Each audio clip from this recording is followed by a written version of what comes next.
Hello, Karan. First of all, I would like to congratulate you and a big round of applause to you because ये जो achievement है ना बहुत बड़ी achievement है मतलब getting a rank is something different level.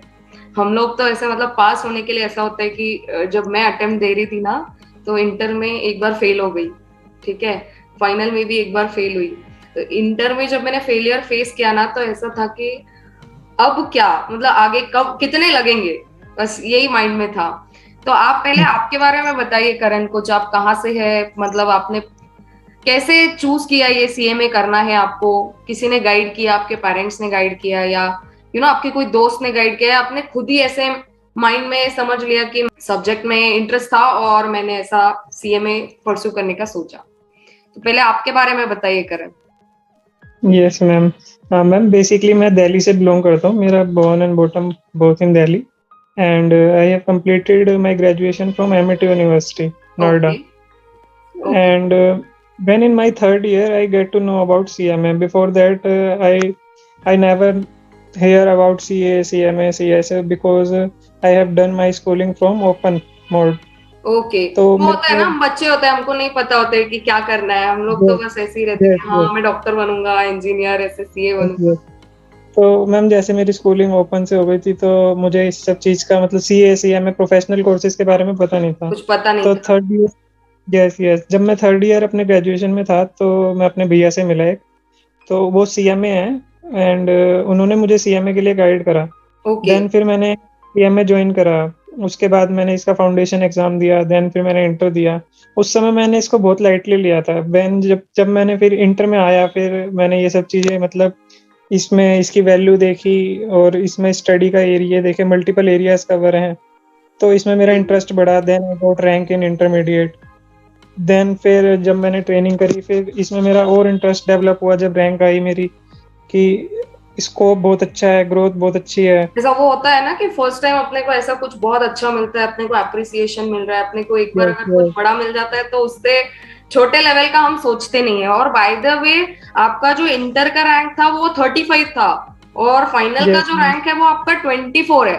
मतलब yes I must appreciate that कि आपने उसके लिए कितनी मेहनत करी होगी, है ना। Yes yes. मैंने इसको मतलब कंसिस्टेंसी बनाए रखने के लिए अपने रिजल्ट्स में मतलब इंटर से दुगनी मेहनत करी थी कि फाइनल वेरी में जो गुड। रैंक आया। हम लोग ये जो आपने वर्ड यूज किया है अभी, कंसिस्टेंसी, हम लोग इस पे ना ऐसा मतलब ब्रीफ 3-4 मिनट का डिस्कशन करेंगे कि लोगों को एक लगता है कि मैम हम तो पास ही नहीं होते, ये सब्जेक्ट मैम बहुत डिफिकल्ट है, कैसे मैम दो हो जाएगी क्या, दोनों ग्रुप्स एक साथ हो जाएगी क्या। तो भाई क्यों नहीं होंगे, क्यों नहीं होंगे। यस अगर एक फ्लो मेंटेन होगा, आपको भी लगता है ना ऐसा, आपने भी कंसिस्टेंसी जो भी वर्ड यूज किया कि मैडम मैंने कंसिस्टेंसी मेंटेन किया और मैंने दुगनी मेहनत करी, वो मेहनत का ही फल है जो आपको ये एआईआर तक ऐसे खींच लाया, वो भी इंटर से अच्छा रैंक लाया। मतलब लगभग 10 पॉइंटर्स का डिफरेंट है, 35 से 24 जंप करना इज नॉट अ जोक।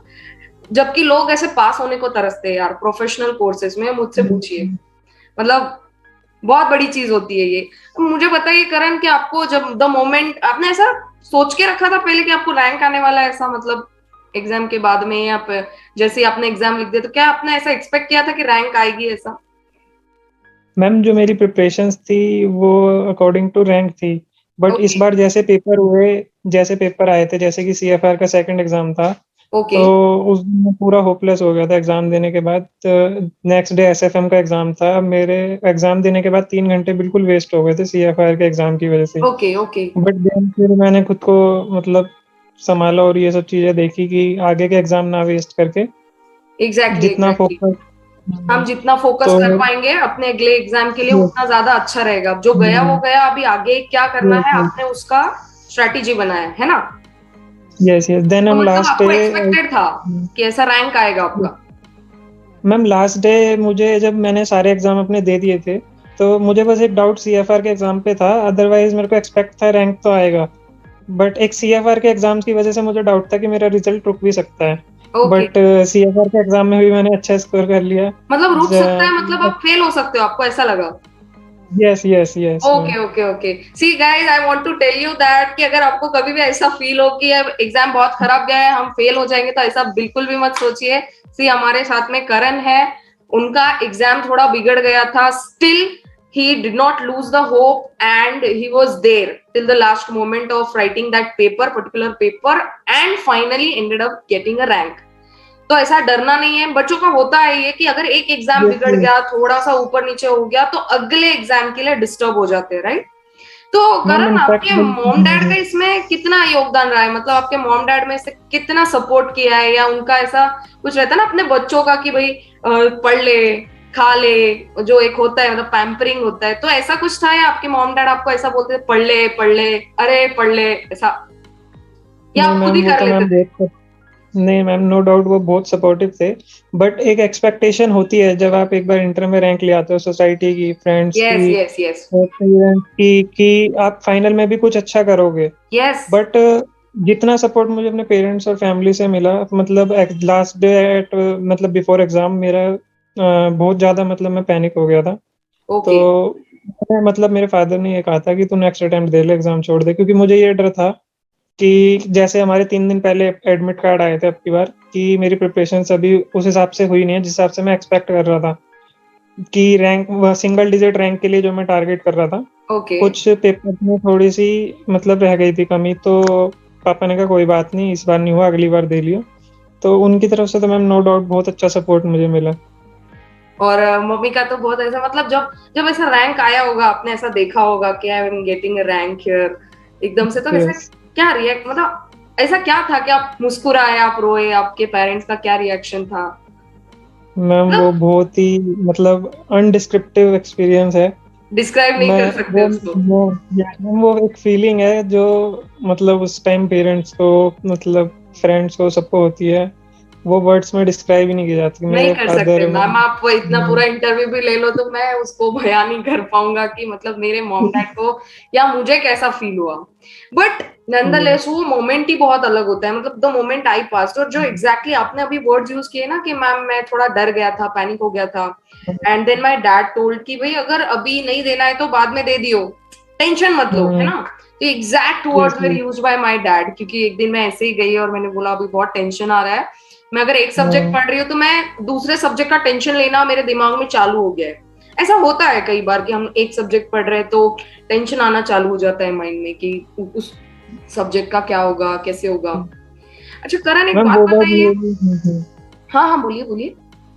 वो वर्ड्स मैम मेरे लिए सपोर्ट की तरह काम करे। अगर उस समय बिल्कुल शायद वो बिल्कुल कह बिल्कुल। देते कि एग्जाम के लिए तो प्रिपेयर कर, कोई दिक्कत नहीं है, तो हो सकता है मैं उस हिसाब से लाइटली नहीं ले पाता, अपने आप को लाइट नहीं कर पाता। जब मैंने एग्जैक्टली वो वर्ड एग्जैक्टली। सुने तो मेरे अंदर भी थोड़ी सी मोटिवेशन है कि नहीं, मतलब मुझे करना है, अच्छे से पेरेंट्स करना है। एक बैकबोन होते हैं यार, एक बार बस इतना भी बोल देना कि टेंशन मत ले, मैं हूं, अपन हम्म, देंगे, बस एक जो सपोर्ट हम्म, सिस्टम होता है वो मिल जाए तो बस हम लोग ऐसे पूरे ऐसे समझ सकते कि भाई दुनिया जीत ली, हम लोग कुछ भी कर सकते हैं। और yes, एकदम स्ट्राइक होता है माइंड में कि पापा ने ऐसा बोल दिया और अब तो मुझे कुछ अच्छा ही करना है। और दूसरी चीज जो आपने बोली बढ़िया से कि मैम मैंने इंटर में रैंक लाया, तो एक एक्सपेक्टेशन होती है कि फाइनल में भी कुछ ना कुछ बहुत अच्छा होगा, राइट? वो खुद को भी होती yes, है और अपने जो इर्द गिर्द लोग होते हैं, मतलब जो सोसाइटी होती है, आपके फ्रेंड्स, मॉम डैड वगैरह, और बाकी जो रिलेटिव्स वगैरह होते हैं, तो दे सी फॉरवर्ड टू कि अब आगे क्या होने वाला है, मतलब करण क्या yes. नया अजूबा करने वाले हैं, राइट?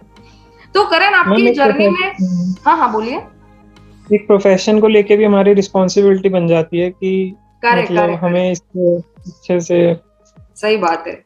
तो करण, आपका ये जो सीएमए का जो जर्नी था पूरा, मतलब फाउंडेशन से लेके इंटर एंड देन फाइनल, तो आपका ऐसा कुछ स्टडिंग आवर्स रहा होगा, मतलब कितने घंटे पढ़ना चाहिए एक नॉर्मल इंसान ने अगर उसको पास करना है, तो यस क्या लेवल होना चाहिए पढ़ने का, कितने घंटे? मैम, अगर आप बोथ ग्रुप की प्रिपरेशन कर रहे हो at intermediate level, you have to required study approx 8 to 10 hours daily 8 to 10 before 2 months hours of exam. Yes, सही बिफोर है, टू उतना मंथ्स तो ऑफ पढ़ना ही एग्जाम। पड़ेगा, राइट? यस, यस, एग्जाम से 2 मंथ पहले तो मैम इतना तो एटलीस्ट मिनिमम रिक्वायर्ड है। और प्लस आप एक्स्ट्रा दे सकते हो तो नो डाउट बहुत इट्स आल्सो बढ़िया। गुड। यस, और फाइनल एक्स्ट्रा के तो लिए कभी मैम, अच्छा, कभी भी अच्छा है। यस, यस, और फाइनल के लिए मैम ये 12 to 14 आवर्स रहता है, बट फाइनल में आपको टाइमिंग भी थोड़ी अपनी इंक्रीज करनी पड़ेगी in the terms of month, like सही है, 3 months क्योंकि और 4 months बिफोर सिलेबस भी एग्जाम। थोड़ा सा यस वास्ट हो जाता यस है, प्लस हमारे ऊपर कैसे रेस्पॉन्सिबिलिटी भी बढ़ जाती है। और यस ये होता है यस कि भाई अब इंटर तक आ गए तो अब फाइनल तक तो जाना ही है, तो ऐसा लगता है कि भाई अब जितना जल्दी हो उतना अच्छा। स्टक हो जाना एक यस जगह वो थोड़ा सा हमारे माइंड में एक ऐसा डिस्टरबेंस क्रिएट करता है कि भाई हम फेल हो रहे हैं, फिर एक पॉइंट पे आके छोड़ने का मन करता है। तो वो चीज ना हो इसीलिए हम लोगों को थोड़ा सा एक्स्ट्रा एफर्ट्स करने पड़ेंगे। अच्छा करण, एक यस बात मैम। बताइए कि आपने जब ये ऐसे स्टडी आवर्स का सोचा, जब आप 10 to 12 आवर्स पढ़ रहे हो, तो ऐसा बस पढ़ते ही रह रहे हो आपका, मतलब ऐसा कुछ था कि आपने थोड़ा मतलब एंटरटेन किया हो, ब्रेक लिया हो, या मतलब किसी से बातचीत की हो, कहीं ऐसे घूमने गए हो, ऐसा कुछ किया आपने, या बस पढ़ते रहे आप? हाँ मैम, मैंने पूरी तरीके से अपने आप को इन्वॉल्व नहीं करा, क्योंकि उसमें थोड़ा सा माइंड हमारा स्ट्रेस में आ जाता है। करेक्ट मेरा क्या करेक्ट था करेक्ट। कि मैं बीच बीच में 15-15, 20-20 मिनट के ब्रेक ले लेता था, जैसे नॉर्मली फोन पे अपना स्क्रॉलिंग कर ली सोशल मीडिया पे, एंड न्यूज वगैरह रीड कर ली, या जो भी मैं मतलब पसंद करता हूँ यूट्यूब देख लिया, या कुछ भी मतलब नेट पे सर्फिंग कर ली, विद्युत नेट पे इस तरीके मैडम से दुनिया मैं। है, तो एंटरटेन होना यस है तो क्या है, मतलब जरूरी नहीं है कि हम कहीं बाहर जाए, हम कुछ मतलब किसी से फालतू बड़बड़ करें। हम लोग हमारे खुद के मीडियम से भी हमारा एंटरटेनमेंट कर सकते हैं। जैसे आप बोल रहे हो यस कि न्यूज पढ़ लिया, यूट्यूब पे एक आधा कुछ कॉमेडी वीडियो बोलो, या जो भी आपको यस अगर आपको सॉन्ग वगैरह सुनना है तो आपने वो कर लिया। राइट, तो आपका बट कहना है कि कंटिन्यू नहीं पढ़ना है, ब्रेक्स लेने हैं। राइट, कंटिन्यू पढ़ने से स्ट्रेस बढ़ेगा, मतलब हम लोगों को ऐसा फील होगा कि अरे पूरा, वो बोलते हैं ना वायर जैसा गुथ जाता है पूरा, वैसा हो जाता है। सब तो मिक्स हो जाता है। ये सब मिक्स हो जाता है कुछ समझ में नहीं आता हम क्या पढ़ रहे हैं। अच्छा करण, आपने दिन में कितने सब्जेक्ट को मैनेज किया होगा? जैसे मतलब आपने दिन में 3 सब्जेक्ट, 4 सब्जेक्ट, मतलब कैसे, या एक ही सब्जेक्ट पढ़ना चाहिए? नहीं मैम, एक सब्जेक्ट तो बहुत मतलब रॉन्ग स्ट्रेटेजी रहेगी। मेरा क्या था कि मैं 3-4 सब्जेक्ट कवर करता था, जिसमें कि एक तो मेरे थ्योरी के रहते थे और 1-2 प्रैक्टिकल्स के रहते थे। सही बात है। और मतलब अगर मेरे पास एक्सेस टाइम बचता था, तो जो मेरे को कोई वीक सब्जेक्ट लगता था जिसमें मेरी वीकनेस है, उसको मैं एक परफेक्ट, डेढ़ घंटा एक्स्ट्रा दे लेता था। Perfect perfect. मतलब मैं ये जब आप मुझे जवाब दे रहे हैं ना, तो मैं ये महसूस कर पा रही हूँ कि आपने जिस हिसाब से आपका प्रिपरेशन किया होगा, एंड आप रियली डिजर्व करते हैं जो आपका रैंक आया है। मतलब आई फील सो, क्योंकि आपने जो बात अभी कही है कि मैडम वो एक एक सब्जेक्ट को लेकर पढ़ना, वो तो बिल्कुल ही वेग रहेगा, मतलब ऐसा तो कभी रेकमेंड भी नहीं करना चाहिए अगर किसी को बस पास भी होना है तो।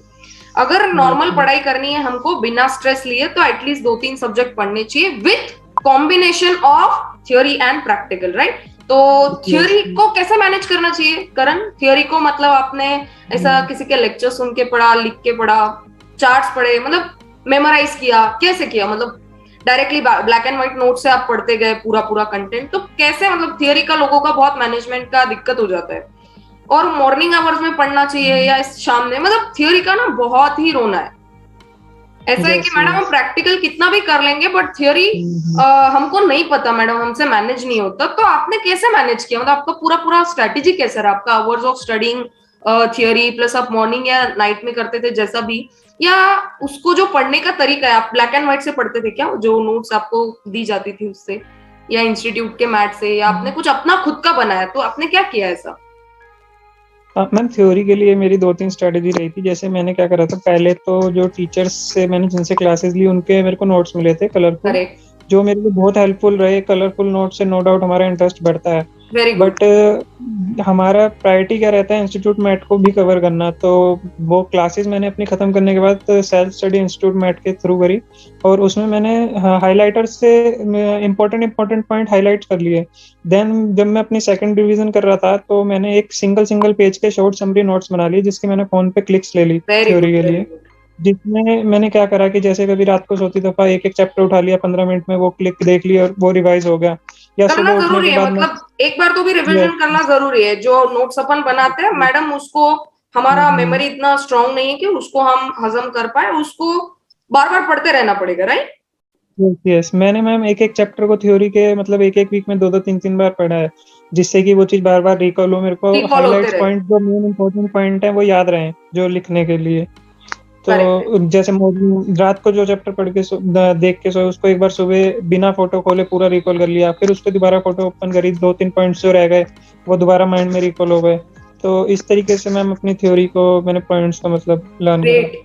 मतलब this is the awesome strategy. एक रिसेंटली मैंने एक थ्योरी सब्जेक्ट्स के लिए वीडियो रिलीज किया था जिसमें मैंने इन सेम पॉइंट्स पे बातचीत की थी कि थ्योरी सब्जेक्ट को आदमी सिर्फ एक बार पढ़ के, मतलब रिसेंटली क्या हुआ था, मुझे कॉल आया सडनली एग्जाम के 3 दिन पहले, and she was office going girl. तो शी टोल्ड मी मैडम कुछ इंपॉर्टेंट बता दीजिए ना, मतलब कैसे सिलेक्टेड कुछ चीज जिसको मैं पढ़ लूँ और फिर मैं एग्जाम लिख दूँ तो मेरा कुछ हो जाए, मतलब मैं पास हो जाऊँ। तो बात है एसएम की, स्ट्रेटेजिक मैनेजमेंट। अब मैंने उनसे अच्छा। यही कहा कि भाई 3 दिन पहले फोन करने से अच्छा है कि आप मुझे एटलीस्ट 20 डेज या 15 डेज पहले फोन करते, तो मैं कुछ आपको ऐसा ही, जैसे आपने बोला कि मैडम कलर्ड नोट्स तो है ही, बट इंस्टीट्यूट का मैथ भी तो जरूरी है मैडम, उसको नहीं जी। छोड़ सकते। तो वो दोनों चीज को एट पार रख के आपने कुछ हाइलाइट्स किए, आपके कुछ समरी नोट्स बनाए, उससे आपने बार बार रिवाइज किया, राइट करण? तो यस यस गाइस मैम। आपने शो में जो अभी करण गर्ग अपने साथ जुड़े हैं, इनका कहना ये है कि थ्योरी को आप 1 दिन में, 2 दिन में, 3 दिन में या फिर 5 दिन में भी लर्न नहीं कर सकते। You need to consistently revise the particular subject. जैसे लॉ है, ऑडिट है, इसका छोटा नोट्स बना के आपको उसको बार बार रिवाइज करना है। प्लस आपका कहना यह है करण कि अगर रात में मैं कोई चीज पढ़ के सो रहा हूं तो दूसरे दिन, मतलब अगले दिन सुबह उसी को मैं बिना देखे एक बार रिकॉल करने का कोशिश कर रहा हूँ, राइट? ये चीज यस करनी ही चाहिए, नहीं तो आपको पता कैसे चलेगा कि कोई क्वेश्चन का जो आंसर है मुझे आ रहा है या नहीं आ रहा है, राइट? Yes ma'am. यस। और मुझे एक बात बताइए करण, क्या जो अभी आपने थ्योरी के लिए बोला, तो आप प्रैक्टिकल के लिए क्या बोलोगे? मतलब प्रैक्टिकल तो अभी इतना है, तो जैसा कॉस्टिंग है, मैं कॉस्टिंग पढ़ाती हूँ तो उसमें इतने वैरायटी ऑफ क्वेश्चंस है। अगर अपन एमटीपी आरटीपी डिफरेंट ये खोलेंगे तो और अलग टाइप के क्वेश्चंस दिखेंगे। तो क्या हमने सारे क्वेश्चंस को पूरा पूरा सॉल्व करके देखना चाहिए, या सिलेक्टेड पढ़ना चाहिए, या फिर कॉन्सेप्ट वाइज पढ़ना चाहिए? मतलब आपका क्या स्ट्रेटेजी रहा है? मैम प्रैक्टिकल्स के लिए मेरी स्ट्रेटजी बिल्कुल डिफरेंट थी। इसको मैं फेज्ड मैनर में करता था। जैसे पहले मैं टीचर्स की अपने जो भी क्लास थी 100% उसको खत्म करता था विद 100% अटेंडेंस। ये मेरा ओके, मैम रिकॉर्ड रहा है इंटर और फाइनल में।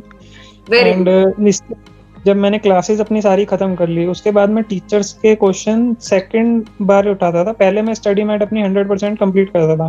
प्रैक्टिकल्स में मैम मैं क्या करता था, एक एक क्वेश्चन को बार बार रिपीटेडली सोल्व नहीं करता था। जिसमें मेरे को सिर्फ एक बार फर्स्ट टाइम सोल्व करने में इशू आता था उसी को मैं सेकंड टाइम करता था। वेरी गुड, वेरी उसमें गुड। मैं क्या करता था, जो शॉर्ट क्वेश्चन है वो तो मैम कैलकुलेटर पे सोल्व हो जाते हैं, हो बट जो जाते बड़े हैं क्वेश्चन उनको है सॉल्व करने, टाइम वेस्ट करने की जरूरत नहीं है उस पर। मैं वो मैं प्रॉपरली लिख के करता था जो बड़े क्वेश्चंस होते थे।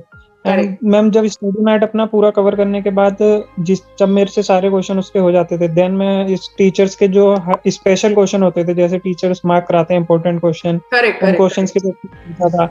देन फिर मैं अपने इंस्टीट्यूट की साइट पे जाके RTP, MTP, past year paper, workbook, इन सब के क्वेश्चंस ट्राई करता था। वेरी प्रैक्टिकल्स में गुड। मैम जी मतलब नहीं आपका है। कहना है करण कि मैडम सिर्फ इंस्टीट्यूट के मैथ से कुछ नहीं होगा, हम लोगों को अगर जी कुछ एडिशनल अचीव करना है तो कुछ एडिशनल करना पड़ेगा, राइट? तो आपने यस क्या किया कि इंस्टीट्यूट के मैथ के छोटे क्वेश्चंस को तो कैलकुलेटर पे ही कर लिया मैडम, उसके लिए जरूरत नहीं अलग से लिखने की। यस। और जो बड़े क्वेश्चंस है जिनको टीचर्स ने मार्क करवाया कि भाई ये एडजस्टमेंट इंपॉर्टेंट है, इस क्वेश्चन में ये 2-3 चीजें बहुत इंपॉर्टेंट है, तो वो आपने सॉल्व करके देखी। यूनिक क्वेश्चंस को आपने प्रैक्टिस किया। प्लस एडिशनली आपने जो अपने इंस्टीट्यूट के वेबसाइट पे जो भी चीजें अवेलेबल है, जैसे आरटीपी है, एमटीपी है, पास पेपर्स है, उस चीज को आपने किया। क्या करण यस। आपने मॉक टेस्ट पेपर्स लिखे थे? मतलब क्या आपको लगता है ऐसा कि आपका प्रिपरेशन जब हो जाए तो आपने 1 या 2 बार ही आपको टेस्ट करना चाहिए, मतलब एग्जाम के पहले? मैम एमटीपीस का हुआ क्या था कि इस बार तो इतनी स्ट्रक्चर्ड मैनर में आई नहीं थी, 3 बार चेंज हुई थी एमटीपीस पैटर्न भी। तो एमटीपीस का क्या था, मैं सोल्व तो उसको नहीं प्रॉपरली कर पाया था, बट मैंने उसके एक एक क्वेश्चन को देखा था, तीनों एमटीपीस के। ओके, जिस क्वेश्चन में मेरे को सिर्फ लगा था कि स्पेसिफिकली ये यूनिक क्वेश्चन है, उसी को मैंने बस फोकस करके सोल्व करा था। अदरवाइज मैंने स्क्रॉल करके छोड़ दिया था बस, क्योंकि बहुत से क्वेश्चन मुझे सेम कॉन्सेप्ट और सेम एडजस्टमेंट्स लगी थी, तो उसको मैंने इग्नोर कर दिया। इग्नोर। क्योंकि मैम पता है ना हम लोगों को ऑलरेडी जो हम्म। चीज, क्योंकि इतना पढ़ने के बाद में तो ऐसा हो ही जाता है कि जैसे ही क्वेश्चन देखा वो एडजस्टमेंट देके तो हमको Yes. समझ में आ जाता है how to deal with this particular adjustment. हाँ, अगर कोई Yes. नया टाइप का क्वेश्चन है तो हम थोड़ा सा ऐसा झिझकते हैं कि इसको शुरू कहाँ से करें, क्योंकि हम एग्जाम में तो Yes. वैसे ही प्रेशर में होते हैं, ऐसे कि हमको थोड़ा डर लगने लगता है, और नया क्वेश्चन दिख जाए तो फिर और ज्यादा एंजाइटी क्रिएट हो जाती है कि इसको मैं कैसे डील करूं। बट अगर उसी को पास पेपर्स में या एमटीपी आरटीएम में कहीं पे तो देखा हो, या आईसीआई के मैट में देखा हो, कहीं पे भी जैसा आपका प्रिपरेशन हो जाता है, तो ऑब्वियसली हम लोग बैठेंगे तो नहीं, हम लोग कुछ एडिशनल करने की कोशिश करेंगे कि भाई अपना सब कुछ अगर हो गया है तो let's go to ICAI's material and see some questions, क्योंकि सिलेबस तो सेम है, इट इज नॉट चेंज। तो कुछ नया टाइप का क्वेश्चन दिखता है तो उसको एक बार ही देख लो, तो कितनी खुशी होती है अगर वैसे ही सेम क्वेश्चन आपके पेपर में आपको ऐसा मतलब एकदम झलकता हुआ दिखता है, तो ऐसा लगता है मैडम दुनिया पे इससे अच्छा कुछ भी नहीं है, मतलब पड़ा हुआ क्वेश्चन है यही दिख गया यहाँ पे, ये मार्क्स तो हम पक्के हो गए, बोनस है, मतलब एकदम पॉकेट मार्क्स है ये। Very good. मतलब ये पर्टिकुलर स्ट्रैटेजी रही है आपकी थ्योरी एंड प्रैक्टिकल को मैनेज करने की, राइट? तो ये बिल्कुल ही बढ़िया स्ट्रैटेजी है करण आपकी। आप मतलब मैं क्या बोल रही हूँ आपको, जो जो मैंने एक्सपेक्ट किए थे ना आंसर्स, आप उसी तरीके से उसको जवाब दे रहे हो, एंड रियली आई अप्रिशिएट कि मतलब इतने शॉर्ट नोटिस पे आप हमारे साथ ज्वाइन होके फटाफट बिना सोचे बिना जिसके इतने कॉन्फिडेंस के साथ में जो आप बोल रहे हो, तो मैं फील कर पा रही हूँ कि आपका प्रिपरेशन कितना तगड़ा रहा होगा। अच्छा, एक बात बताइए करण, क्या आपका कोई फेवरेट सब्जेक्ट रहा है ऐसा कि मैडम, मतलब क्या होता है कि 8 सब्जेक्ट होते हैं, तो आठों हम लोग ऐसा सोच के नहीं चल सकते कि सब में अच्छे मार्क्स आएंगे, तो हर किसी का क्या होता है, किसी का थियोरी अच्छा होता है तो किसी को लॉ अच्छा लगता है, किसी को ऑडिट, किसी को अकाउंट्स अच्छा लगता है, तो ऐसा होता है क्या कभी कि हमारा जो एकदम फेवरेट सब्जेक्ट होता है उस पे हम ऐसा फोकस करके हम सोचते हैं ना कि इसमें कुछ मार्क्स लाएंगे अच्छे, बाकी एक आधा सब्जेक्ट थोड़ा सा कम ज्यादा हुआ तो चलेगा, मतलब क्या पास कर लेंगे एक आधे सब्जेक्ट में, तो क्या ऐसा स्ट्रेटेजी कुछ रहा है या ऐसा रहा भी है आपका कोई फेवरेट सब्जेक्ट? तो आपको कोई यूनिक स्टाइल है क्या, उसको थोड़ा बताएंगे हमारे जो बाकी स्टूडेंट्स हैं उनको कि उसको किस तरीके से वो डील करे, एनी सब्जेक्ट जो भी आपका फेवरेट रहा हो। मैम जैसे फाइनेंस लेवल पे मेरा एसएफएम फेवरेट सब्जेक्ट रहा था, बट नो ओके, डाउट मेरे लिए हर सब्जेक्ट इंपॉर्टेंट है, क्योंकि अगर मेरे एक में मार्क्स कम आए, जैसे मैंने बताया सीएफआर की वजह से मुझे डर था, तो करेक्ट करेक्ट मेरा वो करेक्ट।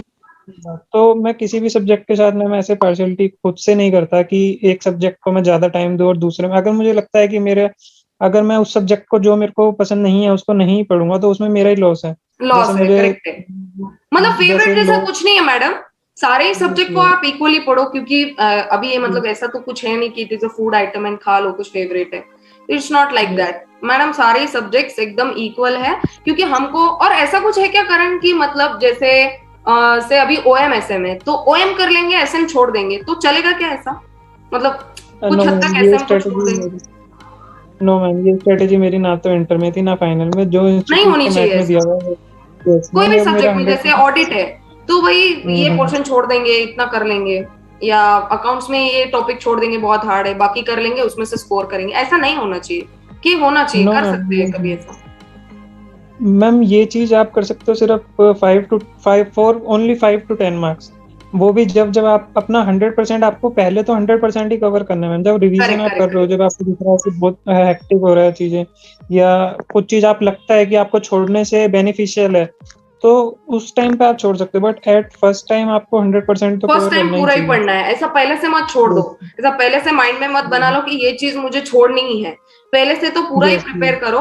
बट यस हाँ, कभी अगर ऐसा हो गया कि टाइम कम है एग्जाम के पहले और वो यस प्रिपेयर करना नहीं हुआ, तो एटलीस्ट पहले का जो पढ़ा है वो तो माइंड में है, अगर टैकल हो गया एग्जाम टाइम में जैसे ही पेपर हाथ में आया तो कर लेंगे, नहीं तो फिर एक 10 मार्क्स का रिस्क ले सकते हैं ज्यादा से ज्यादा, राइट? यस यस ओके, मतलब आपका कहना है कि मैडम ये सिलेक्टिव स्टडी नहीं होना चाहिए।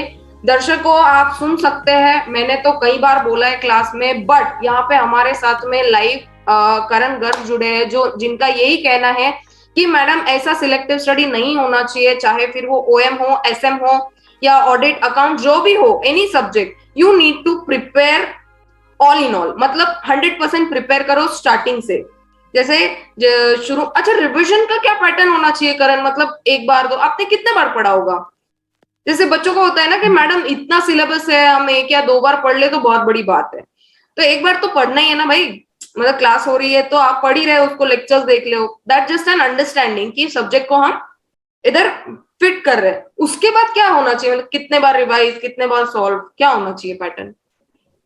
मैम रिवीजन का मेरा क्या रहता है कि एटलीस्ट आपके 2 to 3 टाइम्स तो रिवीजन हो जानी चाहिए। जैसे कि मैंने कहा इंटर में आपको 2 मंथ्स चाहिए एग्जाम से पहले, उस 2 मंथ्स का मतलब ये है उस समय उससे पहले आपकी सारी क्लासेस खत्म हो जानी चाहिए। और करेक्ट। उस 2 मंथ्स में जैसे कि हम पढ़ते हैं लर्निंग कर्व टेक्निक, तो रिवीजन के टाइम पे वो बहुत काम करती है। एक बहुत सब्जेक्ट काम एक करते टॉपिक को जो हम 4 घंटे में करते हैं फर्स्ट टाइम में, सेकंड टाइम में वो नो डाउट 2 घंटे में हो जाता है। और जब हम लर्निंग उसको कर्व थर्ड हो टाइम गया ना करते हैं वो। तो वो यस यस वो 1 घंटे में भी मैम कवर हो जाता है पूरा टॉपिक। तो करेक्ट। हमारा रिवीजन का टाइम कम होता है और उसको 2 महीने में हम पूरा कवर कर सकते हैं। 2 to 3 टाइम्स रिवीजन में हम इजिली कवर हो सकती है। मतलब आपका कहना है कि करण, अगर हमको एग्जाम में बहुत ही कॉन्फिडेंस के साथ में लिखना है, प्रॉपर तरीके से पेपर को टैकल करना है टू गेट अ रैंक, और रैदर अगर किसी को पास भी होना है तो एटलीस्ट तीन हम्म, रिवीजन तो करनी पड़ेगी। मतलब दो करो, बहुत ही अगर आपके पास में थोड़ा बहुत टाइम और बचा है तो तीन करो। और वो पॉसिबल हो सकता है अगर आप थ्योरी और प्रैक्टिकल को प्रॉपर मैनेज करो, जैसा अभी हमने प्रीवियसली डिस्कस किया कि समरी नोट्स बना लो, बार बार yes, पढ़ते रहो, तो रिवीजन के दौरान हम्म, कम समय लगेगा। और प्रैक्टिकल की यूनिक क्वेश्चंस को बार बार सॉल्व करो, एमटीपी आरटीपी इनको डिस्कस कर लेना चाहिए, मतलब किसी फैकल्टी से yes, बोलो या खुद से कर लेना चाहिए। Right right yes. राइट। अच्छा, मुझे एक बात बताइए करण, ये सारी जर्नी के दौरान, मतलब ये तो एकदम लंबा सफर रहा है ना, फाउंडेशन से लेकर इंटर एंड देन फाइनल, इतने जर्नी के दौरान आपको कभी ऐसा लगा कि मैडम ये जो सोशल मीडिया डिस्ट्रैक्शंस है, मतलब कैसे ऐसे थोड़ा अलग नहीं होता है बॉडी में, ऐसा मैं कहीं जाऊं, मुझे बहुत एंग्जाइटी हो रही है, डिप्रेशन हो रहा है, मुझे कहीं तो फंक्शन में जाना है, जैसे मम्मी अगर शादी के लिए रेडी हो गई या किसी के बर्थडे पार्टी के लिए पापा कुछ रेडी हो रहे हैं कहीं जा रहे हैं, तो आपका ऐसा चिड़चिड़ नहीं हो रही है आपको किसी की शादी में अटेंड करने जा रहे हैं तो मैं घर पे बैठा हूँ पढ़ने, और ये लोग बाहर जा रहे हैं एंजॉय कर रहे हैं, किसी दोस्त को हम लोग देख रहे हैं कि भाई ये बाहर जा रहा है कुछ पार्टी कर रहा है, और मैं बस घर पे रह के पढ़ रहा हूँ, और बाकी सब सोशल मीडिया पे ज्यादा देख नहीं पा रहा हूँ। अच्छा, सोशल मीडिया का भी बात कर लेना इसके दौरान कि सोशल मीडिया का कितना डिस्ट्रैक्शन आपने ऐसा झेला होगा, कि मैम आपने सोशल कैसा मीडिया मैनेज पे किया आपके स्ट्रेस को कि भाई क्या है ये पढ़ाई, मतलब जिंदगी में यही है बस, दूसरा कुछ नहीं है ऐसा।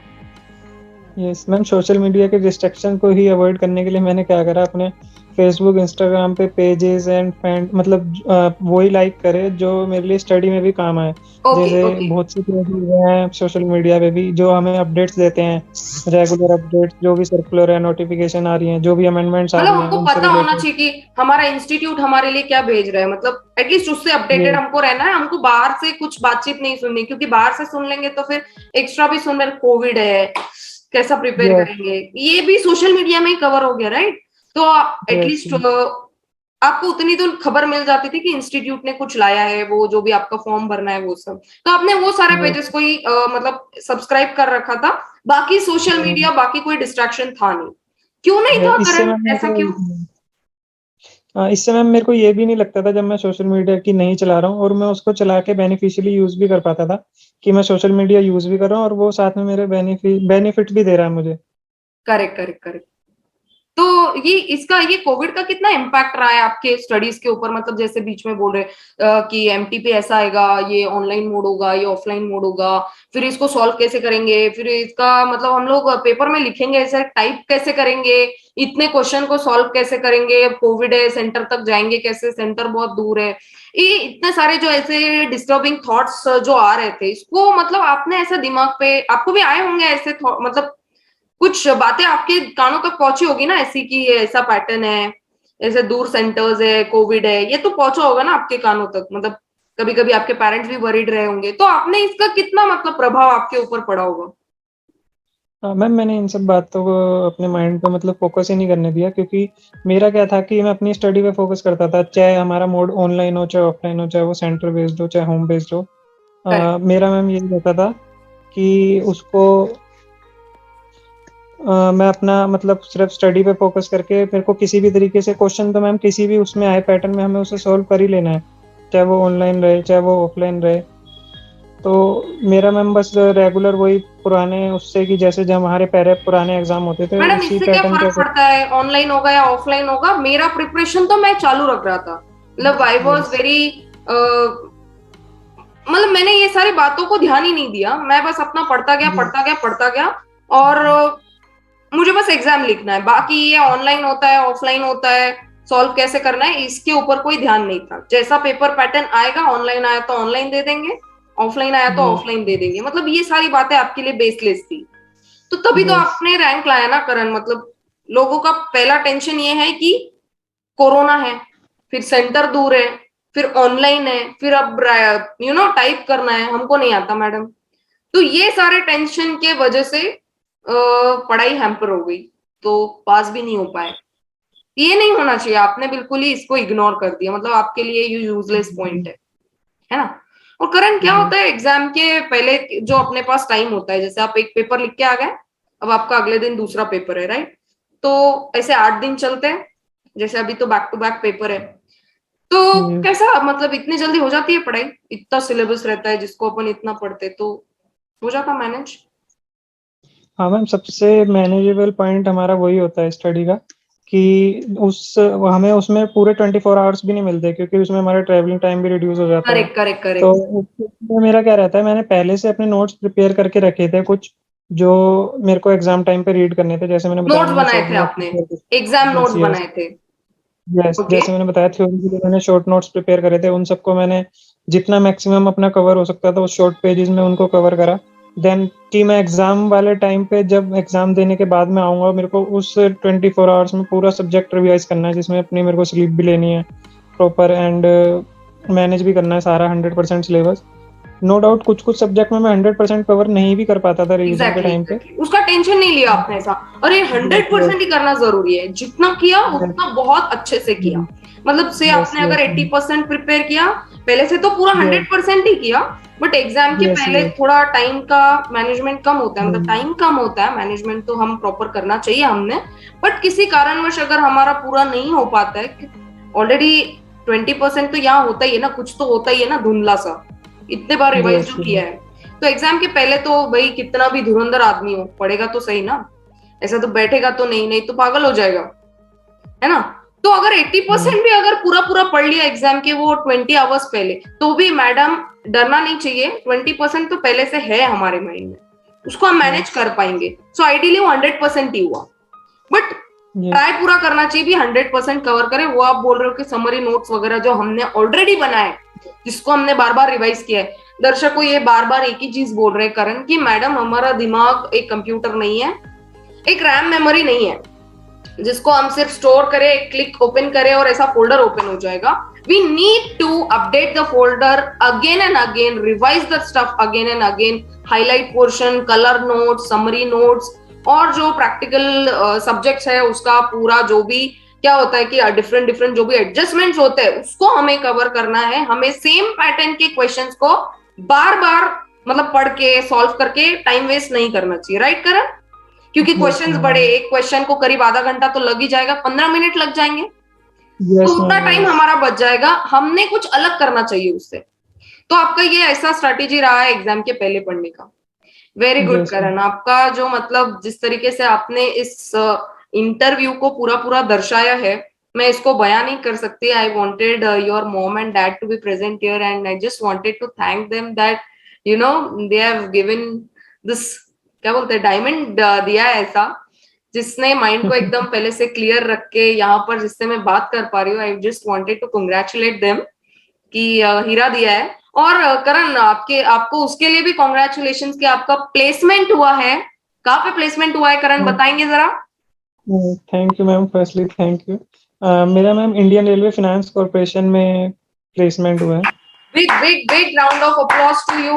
I am really feeling glad that I'm talking to such gem, because मैंने जैसा एक्सपेक्ट किया था ना, आपने इतने बखूबी सारे क्वेश्चंस के आंसर्स दिए हैं एकदम एज एक्सपेक्टेड। मतलब अगर मैं खुद भी वीडियो क्रिएट करती तो इन सारे पॉइंटर्स पे बात करती। बट क्या होता है करण, बच्चों को ऐसा लगता है मैडम कुछ भी बात करे, मैडम का तो रैंक आया नहीं है। तो इसीलिए पता है क्या, आपको चुन लिया ऐसे कि आप आपके मुंह से बोल दीजिए करण, क्योंकि आपने एक्सपीरियंस किया है रिसेंट में, राइट। एंड यस तुरंत आपके, आई थिंक ये प्लेसमेंट आपकी ड्राइव से हुई होगी, जो इंस्टीट्यूट करवाता है प्लेसमेंट ड्राइव, यस है यस ना। Yes ma'am. आपने इंटरव्यू वगैरह दिया होगा, उसके पहले कुछ प्रिपरेशन वगैरह करी होगी थोड़ी बहुत। Yes yes. तो आप मैम आपको कैंपस के लिए। राइट राइट, बोलिए। कैंपस के लिए मैम उतनी ही प्रिपरेशंस हमें करनी पड़ती हैं जितनी हम एग्जाम टाइम पे कर रहे होते हैं। इसका ये नो डाउट कि आपने जो पढ़ा है उसी से आपको कैंपस में शॉर्टलिस्ट एग्जैक्टली होते हो कुछ आप। बहुत बट अलग से तो नहीं पूछ लेंगे ना, मतलब आप अभी सीए यस में बने तो यस। ऐसा नहीं करेंगे कि आपको इंजीनियरिंग पूछ लेंगे कुछ। आपको आपके सिलेबस का ही रेलेवेंट पोर्शन कुछ पूछेंगे, वो भी बेसिक। उनको बस जानना है कि आप कितने कॉन्फिडेंट है, राइट। मेन मैम वो कॉन्फिडेंस ही, आपके एकदम, कॉन्फिडेंस से ही जज क्योंकि करते हैं। एज सुन एज जब आप ज्वाइन करते हैं तो उसके बाद आई थिंक आपका ट्रेनिंग पीरियड होता है कुछ। उस ट्रेनिंग पीरियड के बाद में वो आपको थोड़ा सा, और वो प्रोबेशन पीरियड जिसको कुछ बोलते हैं, उसके बाद में आपको वो एग्जैक्टली। ऑन साइट काम करने भेजेंगे and then you are a trained person, फिर आपको खुद से काम करना है। उसके पहले तो आपका ट्रेनिंग है, आई थिंक 11th को आपका ज्वाइनिंग है, राइट। यस करण, यस आपका मैम। सीटीसी मैंने आपके मतलब ऑफर लेटर में देखा कुछ 15 लाख प्लस है, मतलब यस मैम। क्या ये सच बात है कि आपको 15 लाख प्लस पैकेज मिला है? क्या सीएमए इतना पैकेज ले सकते हैं? बताइए दर्शकों को कि सीएमए कितना शानदार कोर्स है, इसको लोगों ने मतलब सराहना चाहिए, इसके और रजिस्ट्रेशन होने चाहिए। तो आप बताइए दर्शकों को ये। मैम नो डाउट मेरा पैकेज बहुत अच्छा है, 15.5 लाख। बट सीएमए में इससे ज्यादा कैपेबिलिटी है मैम, जैसे कि हमने देखा पिछले साल जो प्लेसमेंट हुई थी। Yes Karan, so tell us that आपका जो ये मतलब कैंपस प्लेसमेंट का जो जर्नी रहा है, जैसे आप वहां गए, आपका जो इंटरव्यू हुआ, तो आपको ऐसा अंदर से कुछ डर लगा कि कुछ अलग पूछ लेंगे मुझे, मतलब क्या होगा मेरे साथ वहां पे, मेरा सिलेक्शन होगा कि नहीं होगा, ये सारा डर लगा आपको? या मतलब आप एकदम बिंदास गए थे, मतलब कुछ प्रिपरेशन किया था उसके पहले, या ऐसे ही चले गए बस? मैम यस, इंटरव्यू से पहले हमें मैम प्रिपेयर नो डाउट तो करना ही पड़ता है, जैसे कि जो भी हमारी अपडेट्स आई हैं अभी रिसेंटली, अपडेट्स जो रिसेंटली बिजनेस से रिलेटेड न्यूज़ हैं एंड अपडेट्स हैं, जो आरबीआई रिलेटेड न्यूज़ आ रही हैं, जो एमसीए अपडेट्स निकाल रहा है, जो GST department, income tax department अपनी अपडेट्स निकाल रहा है, उनसे तो हमें करेक्ट अपडेट रहना पड़ता है। करेक्ट। बट हमें सबसे इम्पोर्टेंट इंटरव्यू के लिए क्या है मैम, डरना नहीं है, बस कि हमें कॉन्फिडेंट रहना है। इंटरव्यू हमारा जो पूरा जजमेंट होता है कॉन्फिडेंस के बेस पे ही होता है। Correct correct. वो ऐसा तो नहीं प्रिपेयर। सोच रहे ना कि आप एकदम एक्सपीरियंस्ड पर्सन हो और अभी आप ज्वाइन करोगे, आपको अगर वो 15 लाख प्लस पैकेज दे रहे हैं तो मतलब वो पूरा आपको ऐसा निचोड़ नहीं लेंगे। ऑब्वियसली आपको सिर्फ टेस्ट करेंगे, एक आधा दो जवाब अगर आपको नहीं आता है तो यू कैन स्पेसिफिकली से कि sir I don't know this answer, next time when we meet I will surely answer this question और something like that we can tackle, है ना। और एक आधा आंसर अगर ऐसा होता है ना यार, इंसान ही है, इंसानों से ही गलती होगी, तो समझो अगर कोई क्वेश्चन पूछ लिया और हमने हमारे नॉलेज के अतिरिक्त जैसा हमको समझा उसी तरीके से हमने जवाब दिया, तो एक आधा आंसर ऐसा हो सकता है कि भाई रॉन्ग हो गया, मतलब वो भी उतना समझ सकते हैं। तो हमको ऐसा डरने घबराने की जरूरत नहीं है कि हम मैंने क्या ही कर यस दिया। हमको एकदम काम जाना बिल्कुल। है, बस हमारी प्रिपरेशन को हमको थोड़ा बहुत अपडेट होके जाना है। जैसे आपने बोला न्यूज, या जो अभी हमारा जो पोर्टल है जीएसटी के कुछ अपडेट्स है, इनकम टैक्स के कुछ हमारे अपडेट्स आते हैं, जो वही तो हमने पढ़ा है ना पूरे सीएमए यस और सीए और जो भी सीएस करते हैं, तो यही हमारा मतलब पूरा क्या बोलते हैं उसको, स्टडी प्लान रहा है। 8 सब्जेक्ट्स पढ़े हैं हमने, तो ये सारा यस तो बेसिक हमको पता होगा। घबराने की जरूरत नहीं है, हमारा इंटरव्यू बढ़िया ही होगा, और ना भी हुए तो हमारे पास में चांसेस होते हैं, मतलब और भी यस एक्सपीरियंस आएगा मल्टीपल ज्यादा से कंपनी ज्यादा। जो है। क्या होगा, एक्सपीरियंस ही आएगा ना। तो यस मैम। हो गया, मतलब आपने प्रॉपर तरीके से टैकल कर लिया, आपका कॉन्फिडेंट आप रहे, कहने का मतलब ये है कि आप घबराए नहीं, आप कॉन्फिडेंट रहे, तो हो गया आपका, मतलब सिलेक्शन हो गया, आपको ऑफर लेटर मिला। और मतलब लोगों का होता है कि मैडम सीए में थोड़ा ऐसा कम कोर्स नहीं है, ऐसा मतलब सीए वाले ज्यादा होते हैं क्या, या सीएस ऐसा ज्यादा बड़ा कोर्स होता है क्या, मतलब सीए में थोड़ा कमजोर में आता है, या ऐसा कुछ होता है क्या करण कि कुछ ऐसा कम ज्यादा लेवल पे ऐसा कुछ होता है क्या, या नहीं एट पार होता है? मैडम देखो मुझे मिला है, पैकेज मिला है, और भी स्टूडेंट्स है जिनको इससे बढ़ के पैकेज मिला है, तो आप क्या बोलना चाहेंगे दर्शकों को, मतलब क्या किस तरीके से उन्होंने इस सीएमए कोर्स को देखना चाहिए, देखने का नजरिया? मैम सीए सीएमए मैं इस बेसिस पे तो मैम जजमेंट नहीं करता। अब जैसे हमारे सीएमए में भी मैम अच्छी मतलब कैपेबिलिटी है कि जैसे लास्ट अटेम्प्ट में 22 lakhs का पैकेज मिला, और जो कि इंक्रीज होके अब की बार 28 lakhs का मिला है मैम हमारे यस उसमें। Yes yes. बट सीएमए में ये एक चीज है मैम, जैसे सीए और सीएमए में क्या है कि दोनों अपनी जगह डिफरेंट है, कि दोनों के काम डिफरेंट है। सीए में कॉस्ट ऑडिट के लिए मतलब करेक्ट वो करेक्ट है करेक्ट। कि अथॉरिटी है, एंड सीए के पास स्टैट ऑडिट की है। But knowledge is always matter. अगर आप यस सीए हैं या सीएमए हैं, आपके पास वो नॉलेज नहीं है जो प्रोफेशनल से एक्सपेक्ट करी जाती है, तो आपका सीए और सीएमए और सीएस कोई मतलब फायदा दोनों नहीं। होना भी आपको पता है। यस, आपको नॉलेज होना जरूरी है कि मैडम अगर मैं सीए भी बन जाऊं या सीएस भी बन जाऊं या सीएमए भी बन जाऊं, बट अगर मेरे पास रिक्वायर्ड नॉलेज नहीं है तो उस नॉलेज का या उस रैंक का भी रादर कोई फायदा नहीं है। अगर मेरे पास मतलब मैं रादर पास ही हो जाऊं और मेरे पास में एक मतलब नॉलेज है, मैं अपडेटेड हूँ, मुझे कहीं से तो कहीं से प्रॉपर तरीके से वो चीज हजम हो जाती है, मतलब कि ये कोई अपडेट आया, इसको कैसे यूज करना है, इसका क्या मतलब, मैं क्यूरियस रहूं। ऐसा नहीं कि आया ना कुछ तो भी आया छोड़ दो इसको, मतलब ऐसा नहीं होना चाहिए, क्योंकि अपडेट्स तो आते रहेंगे। कभी ट्विटर पे यस, आएगा, कभी मतलब कैसे इंस्टाग्राम पे कोई पोस्ट करेगा, कभी न्यूज में कुछ आएगा, कभी ये जो इतनी मीट्स होती है, काउंसिल मीट्स होती है, तो कुछ तो नया आएगा इसमें, तो अपने तक वो चीज अपडेटेड रहनी चाहिए। तो अपने को घबराने का काम ही नहीं, अपने को ऑलरेडी नॉलेज है कि भाई अगर ये चीज आई, क्लाइंट ने ये पूछ लिया, तो हमारे पास में उसका जवाब है ना। तो यस, वैसा होगा तो भाई कोई भी हो, चाहे सीएस हो, सीएमए हो, या सीए हो, जो भी सीएमए हो, सीएस हो, जो भी तीनों भी क्राइटेरिया से जो भी बंदा रहेगा या बंदी रहेगी, तो वो अपना जो काम है वो बखूबी कर पाएंगे। उसमें ये कोई है नहीं मैडम कि सीएमए कम है सीए ज्यादा, ऐसा कुछ नहीं है। राइट। Yes ma'am. बढ़िया बहुत से है, मैम बढ़िया है। सीएमए जो है टॉप पोजीशन पे हैं, जैसे कि रिलायंस जियो के सीएफओ हैं, पीएसयू में बहुत से एमडी पोजीशंस पे यस सीएमएज यस हैं। Yes. No yes doubt ma'am, exactly. CA जो है, ये सीएमए सब मैम इक्वली कैपेबिलिटी के अकॉर्डिंग आपकी जो नॉलेज है, आपके जो स्किल्स हैं, आपका जो फ्यूचर जजमेंट है, वो उस बेसिस पे होता है कि ये तो मैम बस एक एंट्री की तरह आपके लिए वर्क करता है कि डिग्री की आप एज अ फ्रेशर इसके थ्रू आप एंट्री ले सकते हो अच्छी जगह। Correct correct correct. सही है ना। मतलब ये सोचना ही बेकार है ऐसा, या किसी को पूछना भी बेकार यस, है ऐसा। या फिर क्या होता है, यस, कई बार लोग दोनों चीजें एक साथ करते हैं, सीए भी करते हैं और सीएमए भी करते हैं। तो उनका ऐसा लगता है कि अगर सीए नहीं हुआ तो सीएमए हो जाएगा, नहीं तो फिर ये नहीं हुआ तो वो तो हो ही जाएगा। तो ऐसा करना चाहिए क्या करण, दोनों भी चीजें एक साथ ऐसा साइमल्टेनियसली। मैम मेरे साथ इस चीज के लिए तो मैम मेरे को इतना मतलब नहीं है, बट हाँ, नो डाउट अगर आप एडिशनली कुछ कर रहे हैं तो अच्छा ही है वो। अच्छा ही है मैडम। मतलब कैसा है, हाँ, बैकअप है एक, मतलब एग्जाम्स तो बैक टू बैक होते यस, ही रहते हैं। जैसा मई में यस, अगर सीए यस, का एग्जाम होगा तो तुरंत जून में अपना सीएमए का एग्जाम आ जाएगा। तो ऐसा कर सकते हैं मैडम, है ना। मतलब आपका, आप न्यूट्रल हो इस पॉइंट पे कि मैम ये करना चाहिए यस, या नहीं यस। करना। बट मुझे ऐसा और मैम लगता है, मेरा सिलेबस पर्सनल ओपिनियन मैं तो बोल रही हूँ, कि दोनों के सिलेबस सेम है, दोनों का यस, कंटेंट यस, सेम है। यस, मतलब यस। एट पार उसको क्या बोलते हैं, तोला जाता है ऐसा। अब जैसे आपको 15 लाख का पैकेज मिला है, इतना पैकेज ऑब्वियसली एक सीए पर्सन को भी मिल सकता है कहीं पे भी, है ना। यस, यस, सीएस को भी मिल सकता है। तो इट इज नॉट दैट कि यस, सीए अगर आपके कंपैरिजन में रहेगा तो उसको कुछ अलग मिल जाएगा, ऐसा कुछ नहीं है ना। नॉलेज का भी ऐसा कुछ नहीं है, ऐसा थोड़ी है कि भाई अगर आप सीए में कर रहे हो तो आपको जो कॉस्ट अकाउंटिंग है या ऑडिट है वो कुछ अलग रहेगा। हाँ, एडिशनली ये हो सकता है कि सीएमए वालों को थोड़ा कॉस्ट जो चीज है, मतलब कॉस्टिंग के जो सब्जेक्ट है, जो कॉस्ट ऑडिट का नॉलेज है, वो थोड़ा सा वाइड रेंज का रहेगा। सिंस ये कैसा यस, यस, कोर्स का नाम ही वही है, कॉस्ट मैनेजमेंट अकाउंटेंसी ऐसा, है ना। यस, और यस, सीए का क्या है कि it is more on to stat audit, internal yes, audit and then accountancy. थोड़ा कॉस्ट के तरफ जो झुकाव होता है वो कम होता है। तो वो फर्क एक हो सकता है, बाकी तो आई डोंट थिंक सो कि कुछ हार्ड एंड फास्ट ऐसा है कि दोनों ही चीजें एट पार करनी चाहिए। बट देन किसी का मतलब वो पर्सनल ओपिनियन है कि भाई किसी को अगर बैकअप में कुछ करना है तो कर सकते हैं।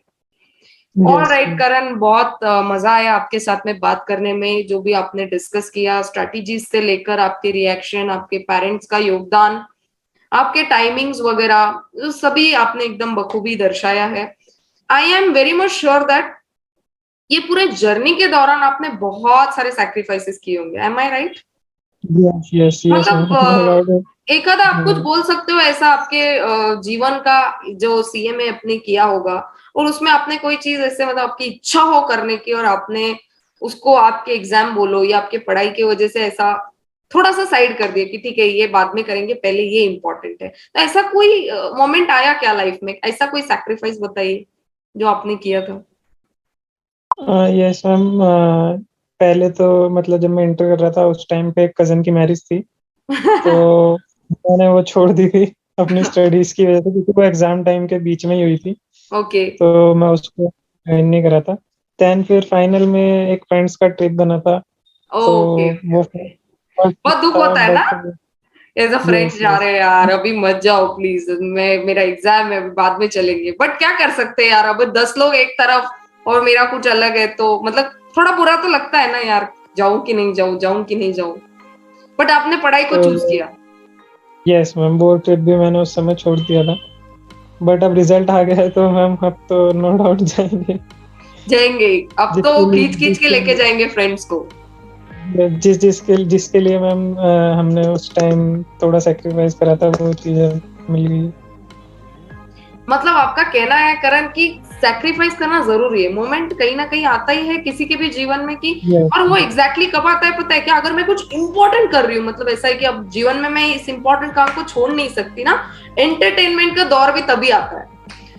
तो हमको यस एकदम हमारा मन को एकदम पकड़ के ऐसा ये करना पड़ता है, नहीं नहीं इधर ही बैठ के ये करो, उसको छोड़ना पड़ेगा, ऐसा होता है। यस और वो इतना मैटर करता है ना, वो अगर सैक्रिफाइस नहीं करेंगे तो जो आप अभी यहाँ पर बैठ के इंटरव्यू दे रहे हो, शायद ये नहीं कर पाते हम लोग, शायद आप अपन नहीं मिल पाते, लिंक्डइन से आपका प्रोफाइल नहीं मिल पाता, राइट।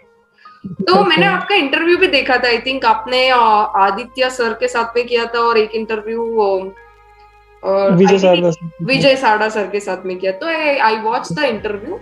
मतलब देखो कितना आपको वो मिल रहा है कि मैम, मुझे आज समझ में आ रहा है कि उस सैक्रिफाइस का वैल्यू ये है। मतलब your yes parents are happy, you are happy, your placement has done, you're getting, I mean you have got a 15 lakh plus package, now you can have unlimited trips with your friends, and you are having so many interviews with people, asking you about your journeys. This feels very much overwhelmed, and ऐसे proud feel होता होगा ना, ऐसे कि मतलब wow, I am giving an interview, people will be watching me, and मेरे words का कुछ प्रभाव रहेगा, तो कैसा प्राउड फील होता होगा ना, ऐसा कैसा लगता होगा आपको, ऐसा मतलब सुन के कि मुझे आज बोलना है लोगों को ऐसे। अब मैम इनिशियल लेवल पे तो प्राउड होता है, बट एक ये मैम मैं इसको एक रिस्पॉन्सिबिलिटी की तरह लेता हूँ कि हमें बच्चों को इस तरीके से गाइड करना है कि जो हमने अपने मतलब जो हमने अपने जो करा है उसको हम अच्छी तरीके से बता पाए, जिससे कि वो भी इस तरीके से अपने आप को कम्युनिटी आगे हेल्प हो फ्यूचर पाए, में। मतलब वाइड रेंज यस ऑफ लोगों की हेल्प हो पाए, लोग इसको यस अपनी स्ट्रेटेजीज को, मतलब वो बोलते हैं ना कि भाई अगर तुम शुरू से शुरुआत कर रहे हो, कुछ नया कर रहे हो, तो खुद का मत ये करो, खुद का अपना स्ट्रेटेजीज बनाने से पहले जिन्होंने वो मुकाम हासिल कर लिया है उनके कुछ स्ट्रेटेजीज को अपनाओ, मतलब आपका काम कम हो यस जाएगा, राइट। तो कुछ चीज अगर रेडीमेड अवेलेबल हो रही है तो उस चीज को अपना लो, उस चीज को इम्प्लीमेंट करो, तो काफी हद तक आपका हेल्प हो जाएगा। That is your point, right Karan. इसीलिए यस आपका यस जब भी ऐसा होता है कि you have given a chance कि मैं इंटरव्यू, जब भी मैंने आपको कॉल किया तो you were ready at once, so कि मैडम नो प्रॉब्लम, मैं इंटरव्यू के लिए रेडी हूँ, right. So I am yes introduced faculty Karan. I am teaching costing and OMSM since last 1.5 years. Previously I joined PCA Academy. It is placed at Pune. But then now I have started my own journey with my own application and platform saying Pathway Learnings. So it is going good, and after this interview I think people will join me on my YouTube channel wide range में, और ऐसा जो traffic है pathway learnings के तरफ वो भी बढ़ता रहेगा। And God bless you to extreme level, you shine always, thank you. आपका जीवन में बहुत आगे बढ़ते रहो मैंने आप। मैम बोलिए देखा है प्लीज। मैम आपका टीचिंग स्टाइल, यूट्यूब पे मैंने आपके कुछ वीडियोस देखे थे, जब हमारी बात हुई थैंक यू उसके सो बाद आप स्टेटस पे लगाए थे, मच। तो राइट राइट वीडियोस राइट। तो मैम मुझे मतलब काफी वैल्यूएबल लगे थे आपके। Thank you so much, Karan. This matters a lot to me. Being CMA, मतलब आप सीएमए बन चुके हो, तो अब कैसे अब वो लेक्चर्स को कोई नहीं देखता, then still you have taken a chance to look at those videos and give me a feedback that ma'am it is helpful. तो करण अभी हम लोग क्या करेंगे कि कुछ स्टूडेंट्स आपके साथ में ज्वाइन होंगे फॉर 10 to 12 15 मिनट्स, तो आप उनके साथ में एक ओके शॉर्ट कॉन्वर्सेशन करिए कि उनका अगर कुछ पर्सनल डाउट होगा जो मैं एड्रेस नहीं कर पाई वो खुद करेंगे। So hi Kishan, hi Pallavi. Hi, ma'am. How are you? I am very fine Kishan.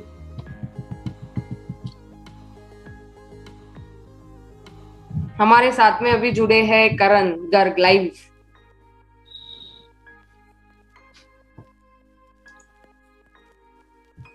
करण बस 2 मिनट, पीपल आर ज्वाइनिंग एंड फिर हम लोग स्टार्ट करेंगे। ओके, मीनवाइल जो भी ज्वाइन होते रहेंगे तो I will take them into our class. Till then Kishan, Pallavi, Nikhil, आपके जो भी कुछ डाउट्स रहेंगे, आपको जो भी कुछ बातचीत करनी होगी, please go ahead and ask Karan. Okay madam. Yes Nikhil, ask. Thank you. Hello. हाँ हाँ निखिल, हेलो आवाज निखिल। आ रही है? Audible Karan? Yes ma'am, yes ma'am. Okay guys, please on your camera so that we can see each other.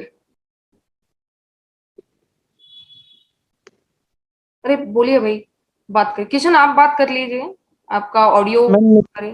मुझे लगता है disconnect हो गया, उनके नेटवर्क का हाँ, इशू आई है। थिंक नेटवर्क इशू के वजह से डिस्कनेक्ट हो गए वो। Kishan please Yeah, go ahead and ask Karan. yeah. Yes, Kishan this side. I just wanted to ask that how to overcome with this that all the online platform that I cannot comfortable at all with this. So how to reach out with this? हाँ, इसके लिए मैं आपको यही कहना चाहूंगा, देखो आपका सिलेबस चाहे आपका ऑनलाइन मोड हो चाहे ऑफलाइन हो, सिलेबस तो आपका सेम ही रहना है। एंड ऑनलाइन के लिए इंस्टीट्यूट भी अब काफी चीजें इम्प्रूव कर रहा है, जैसे कि उसने अभी रिसेंटली एमटीपी निकाली है, आप उसको फॉलो कर सकते हो। हमारे टाइम पे भी क्या था कि ऑनलाइन से पहले जो लास्ट एमटीपी आई थी वो प्रॉपरली उसी पैटर्न में थी जो हमारे ऑनलाइन में एग्जाम हुए थे, तो आप उसके लिए प्री प्रिपेयर्ड रह सकते हो पहले से। और उसमें आपको कुछ बहुत ज्यादा मतलब एक्सेस प्रैक्टिस नहीं करनी है, आप नॉर्मली अगर टाइप भी कर सकते हो तो भी कोई इशू नहीं है। Okay. किशन मतलब करण का कहना है कि भाई देखो, आपका जो पैटर्न रहेगा वो कोई भी हो, मतलब ऑनलाइन हो ऑफलाइन हो, वही बातचीत मैंने करण से अभी करी तो उनका कहना है कि मैम मेरा रैंक इस वजह से आया है कि मैंने ये जो डिस्ट्रैक्टिंग चीजें थी ना, मतलब उनका कोई टेंशन नहीं था इस बात का कि ऑनलाइन होगा ऑफलाइन होगा। उनका कहना है कि आप बस आपका प्रैक्टिस करते रहिए, जितना आप प्रैक्टिस करते रहेंगे उतना आपको जो एग्जाम में हेल्प होगी वो ज्यादा होगी। तो ये सारा जो है आप बोल रहे हो कि ऑनलाइन से थोड़ा सा डिस्टर्बिंग चीज है, तो इसका टेंशन मत लो। अभी देखो सबके लिए इक्वल है, ऐसा नहीं है कि आपके लिए कुछ अलग है। It's same for all. समझ रहे हो किशन? Yes, yes. तो आप उसका टेंशन मत लीजिए, आप आपकी पढ़ाई को जारी रखिए एंड तक। जिस तरीके का जो भी पैटर्न हो रहा है, जैसे अभी ऑनलाइन मोड है, आपको तो पता चल ही गया है कि अभी जो जून एग्जाम होने वाला है वो ऑनलाइन ही होने वाला है, तो थोड़ा बहुत आप टाइपिंग वगैरह का प्रैक्टिस कर लीजिए, है ना करण? Yes ma'am.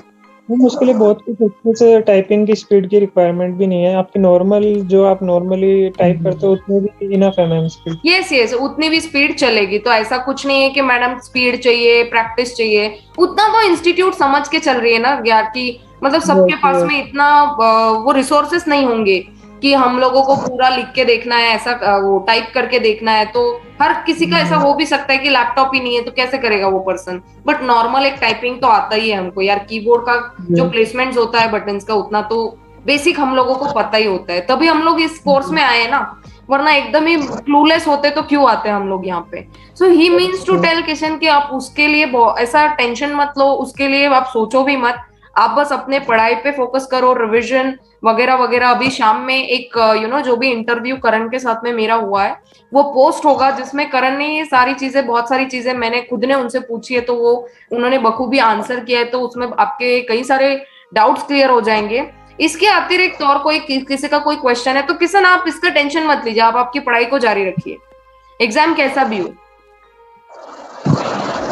Okay, okay, yes ma'am. Prachi, yes Prachi, you can speak. Hello ma'am. हाँ बोलिए बोलिए। मैं बोल रही थी जो टाइपिंग का जो स्पीड रहता है ना, वो स्पीड कम लगता है वहाँ पे, यानी कि जो 2.5 घंटे या वहाँ पे बताते हैं ना, वो टाइम पूरा नहीं हो पाता, इसलिए कुछ ना ओके कुछ तो एक रह जाता है। तो इसके लिए क्या करना होगा? उसके लिए क्या कर सकते हो, आपको जैसे अगर लगता है पहले तो आप ये डाउट निकाल दो, इंस्टीट्यूट पेपर उस हिसाब से ही साइड करता है कि आप उस टाइम में उसको सोल्व कर पाओ, बट फिर भी आपको लगता है कि आपका कुछ आपकी स्पीड स्लो है या कुछ आपको लगता है कि आपके अंदर कॉन्फिडेंस नहीं है, आप नहीं सोल्व कर पाओगे, उसके लिए मैंने बताया कि जैसे आप एमटीपी जो इंस्टीट्यूट पेपर से पहले निकाल रहा है उसको आप प्रॉपरली एग्जाम की तरह उसको सोल्व करके देख सकते हो, जिससे कि आपको ओके शक्ति भी रहेगी प्राची, प्रॉपर की आप। करण का कहने का मतलब है कि एग्जाम के मैम। पहले, मतलब डायरेक्टली एग्जाम में जाके एग्जाम नहीं लिखना चाहिए, एकदम से ऐसे वहां चले गए और एकदम एग्जाम लिख लिया और आपको पता चल रहा है कि अभी तो I am not able to tackle this. तो इसके पहले एक बार आपने एक पेपर लिखना चाहिए जो सेम पैटर्न होगा जो आपका एग्जामिनेशन जिस तरीके से कंडक्ट होगा। तो आपने एक बार ही एमटीपी को सॉल्व कर लेना चाहिए, वो भी आई थिंक ऑनलाइन मोड ही होता है, ऐसे ही होता है टाइपिंग वाला। यस तो आपने यस उसको उस तरीके से एक बार सॉल्व कर लेना चाहिए, सो दैट आपको एक स्पीड, आपका नॉलेज, आपका अंडरस्टैंडिंग सब पता चल जाएगा और आप उस तरीके से थोड़ा बहुत एफर्ट्स लेना चालू कर देंगे एक्स्ट्रा। जैसे आपको लगता है कि स्पीड कम है तो आप थोड़ा सा स्पीड, और जैसे कि करण ने अभी बोला कि इंस्टीट्यूट आपका पेपर वैसा ही सेट करेगा कि जिसको आप टैकल कर पाओ। मतलब ऐसा कुछ नहीं होगा कि it is something very much irrelevant जिसको आप सॉल्व ही नहीं कर पाओ। तो उनको इस बात का ख्याल है कि आप लोग इसको ऑनलाइन लिख रहे हो, टाइप करना है, तो उसी हिसाब से इंस्टीट्यूट आपके पेपर को सेट करेगा। तो प्राची, आपको एमटीपी लिखना चाहिए। करण का कहना है कि आप एमटीपी लिखिए उसके लिए। Okay ma'am, thank you. या प्राची बने रहिए आप, अभी और कुछ क्वेरीज वगैरह आएंगे तो करण उसको सॉल्व करेंगे, ठीक है? आप सुनिए, वो आपका भी डाउट हो सकता है। Nikhil, yes you have raised a hand, ask please. Madam मेरा ये क्वेश्चन था कि लॉ के पेपर में सेक्शन लिखना मतलब कंपलसरी रहता क्या? अगर नहीं लिखा सेक्शन तो उस पे मार्क्स में कुछ इफेक्ट पड़ेगा क्या? बोलिए करण। नो डाउट, देखो लॉ के पेपर में आप सेक्शन लिखते हो तो आपको आपका आंसर अच्छे से रिप्रेजेंट होता है, एग्जामिनर पे एक वो प्लस पॉइंट देता है, बट सेक्शन आप अगर कोट करते हो तो आपको 100% श्योर रहना चाहिए कि उसका वही सेक्शन है। एटलीस्ट अगर आप सब सेक्शन तो ना ही नोट करो, क्योंकि उसमें बहुत से ऐसे होते हैं कि बहुत टाइम वो रॉन्ग हो जाता है। एक प्रॉपर आप खाली सेक्शन नोट कर सकते हो उसके अंदर, बट उस बेस में भी क्या है कि आपको 100% श्योर होना चाहिए कि वो सेक्शन आपको पता हो, क्योंकि गलत अगर आप लिख दोगे तो आपका वो पूरा आंसर पे नेगेटिव इफेक्ट डालता है और वो रॉन्ग रेफरेंसेस ले जाता है आपके आंसर के लिए। करेक्ट करेक्ट करेक्ट, मतलब वो एग्जामिनर को ऐसा लगेगा कि somewhere you are under confident और आपने बस ऐसे ही लिख दिया, थोड़ा याद नहीं आया आपको, तो आंसर को पढ़ने का जो उनका एक नजरिया रहेगा वो अलग हो जाएगा।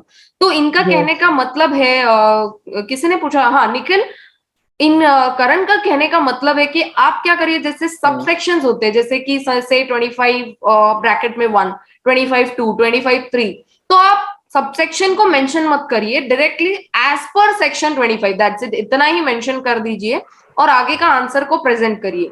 और दूसरी चीज, अगर आप कॉन्फिडेंट नहीं है, आपको एग्जैक्टली याद नहीं आ रहा है कि कौन सा सेक्शन नंबर है, तो आप मत कोट करिए, डायरेक्टली आंसर लिखिए। क्या करण, इसके मार्क्स पे कुछ इफेक्ट होगा अगर सेक्शन लिखा या नहीं लिखा तो?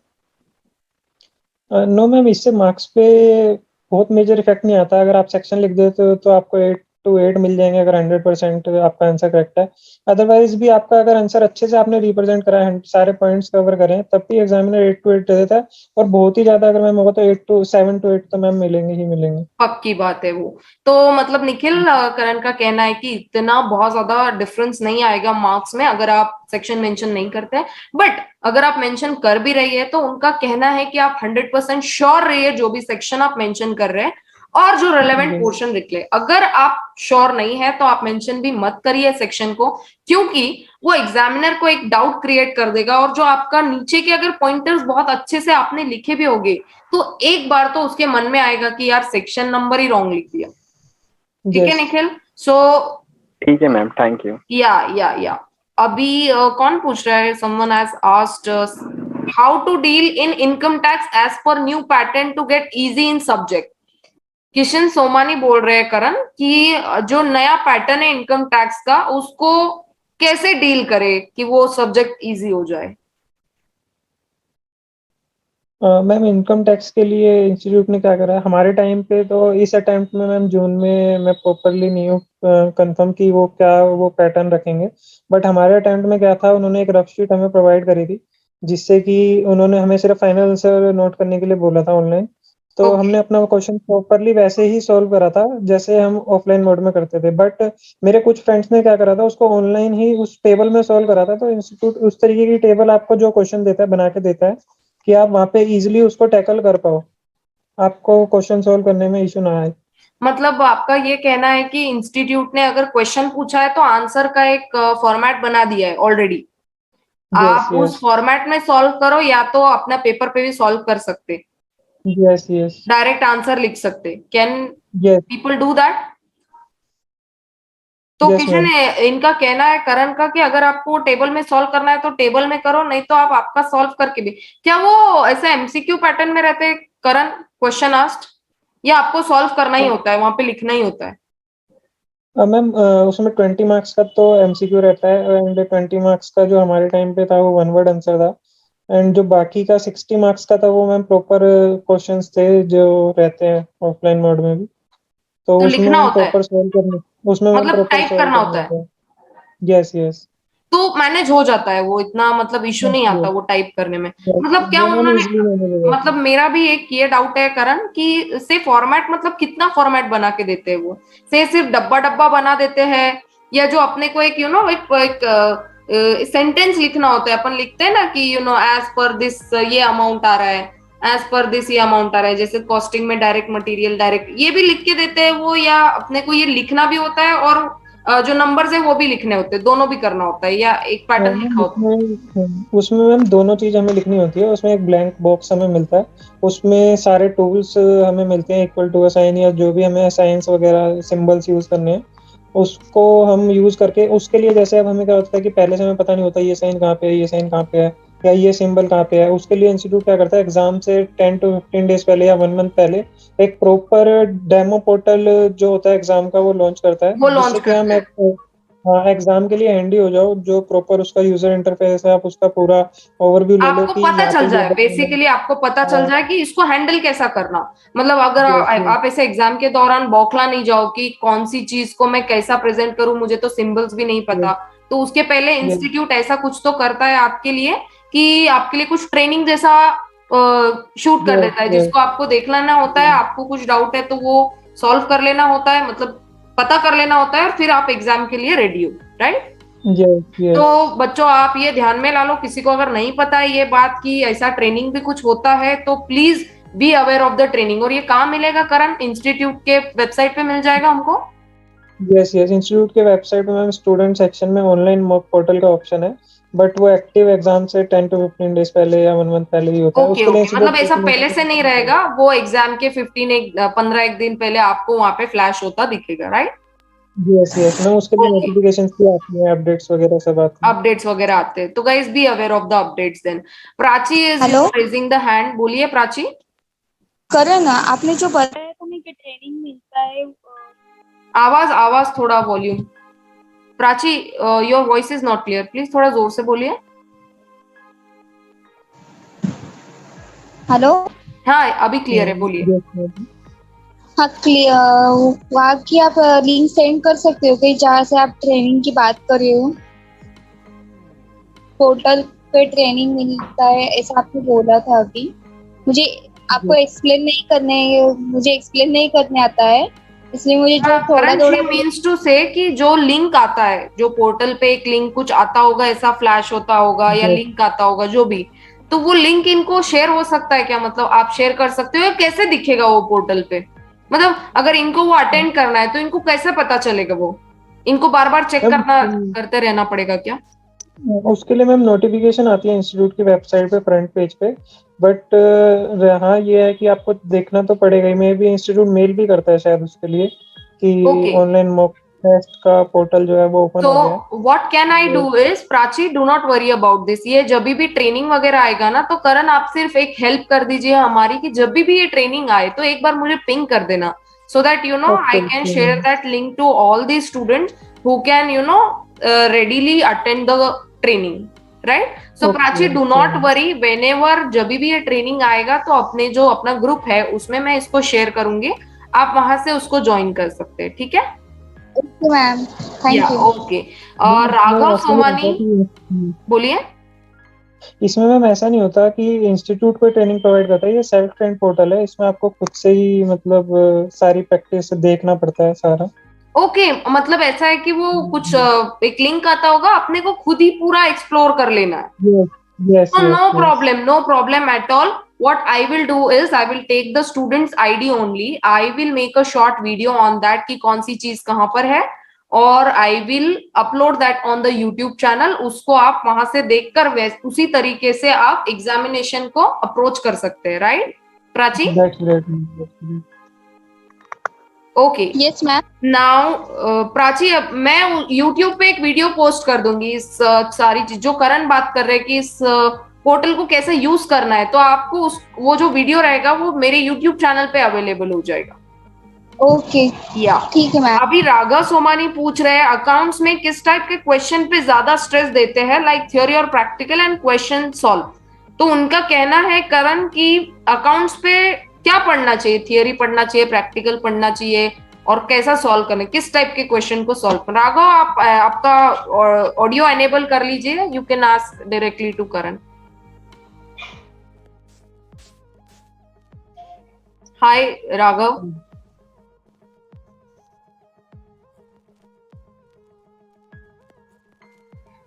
बोलिए।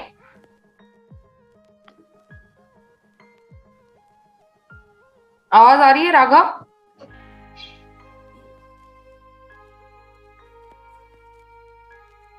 Anyways he means to ask accounts में किस टाइप के क्वेश्चन पे ज्यादा स्ट्रेस देते हैं। बोलिए करण, कौन से क्वेश्चन पे ज्यादा स्ट्रेस देना चाहिए? मैम अकाउंट्स में क्या रहता है हमारा इंस्टीट्यूट में पैटर्न ये है कि 15 मार्क्स की तो थ्योरी 100% में आनी है। वो तो थ्योरी हमें मैम प्रिपेयर करनी ही चाहिए, उसका बहुत मेजर पार्ट थ्योरी का नहीं रहता, बट प्रैक्टिकल पे हमें ज्यादा फोकस करना चाहिए मेरे को। तो राघव करण का कहना है कि जो अभी अकाउंट्स तो यार प्रैक्टिकल सब्जेक्ट है, तो ऑब्वियसली प्रैक्टिकल पे ज्यादा फोकस करना है क्योंकि इसमें नंबर्स वगैरह का ज्यादा खेल है। प्लस इनका कहना ये है कि भाई 15 मार्क्स तो कंपलसरी थियरी आने ही वाला है। तो अगर समझो ऐसा कभी होता है कि एक आधे क्वेश्चन में हम बहुत ही अंडर कॉन्फिडेंट हो गए, मतलब एग्जाम के दौरान ऐसा होता है कि मुझे ये क्वेश्चन नहीं जम पा रहा है, इतने मार्क्स लूज हो जाएंगे, तो वो मार्क्स हम थियरी में कवर कर सकते हैं।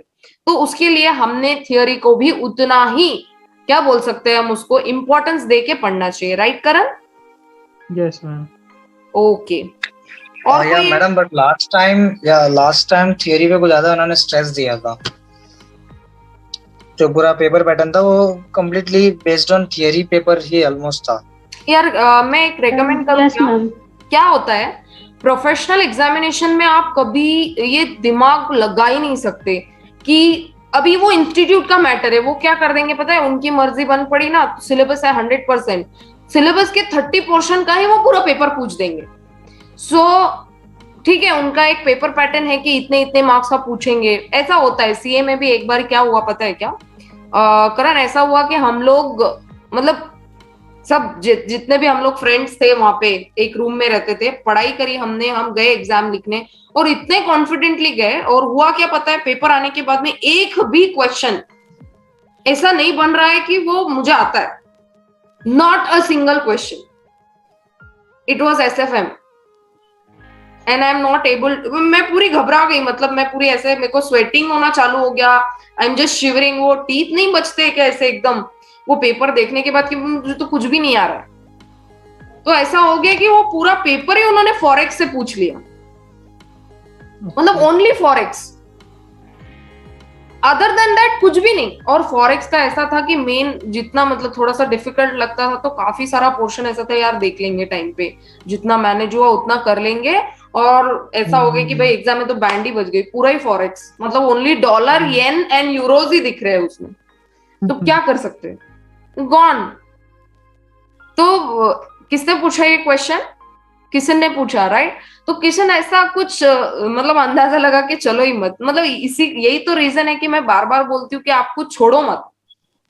जो भी है, अब जैसे अपन जब स्टार्टिंग से पढ़ते हैं, क्या रीजन है, मैंने जो अपना कॉस्ट अकाउंटिंग का जो सब्जेक्ट है करण, उसमें मैंने हर एक थ्योरी के पॉइंटर को पकड़ा, मतलब ऐसा कुछ भी नहीं छोड़ा उसमें, रादर OMSM एंड कॉस्टिंग दोनों में भी जितना भी पूरा थ्योरी है, जितना भी पूरा प्रैक्टिकल है, every bit and part of question is solved personally by me in the class.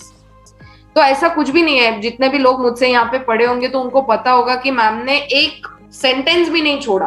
So that is the reason why अगर थियोरी अच्छे से समझा तो प्रैक्टिकल अच्छा समझेगा। तो किशन, ऐसा आपने जो क्लास लिया होगा उसमें आपने देखा होगा कि मैंने हर एक चीज पूरा थियोरी पढ़ा पढ़ा के वो किया है, तो आप ऐसा मान के मत चलिए। आई थिंक उसी के लिए वो डाउट पूछा है राघव ने कि प्रैक्टिकल पे फोकस करे या थियोरी पे फोकस करे। भाई दोनों ही करो, दोनों करो। और ऐसा हर बार नहीं होगा, every time it is not possible कि थ्योरी ही पूछेंगे, नो कभी हो सकता है। और अगर गलती से वो आपका अटेम्प्ट रहा तो हो सकता है ना भाई, इतना मतलब नसीब होता है वो फिर के एकदम आपके अकॉर्डिंग पेपर आ गया, राइट।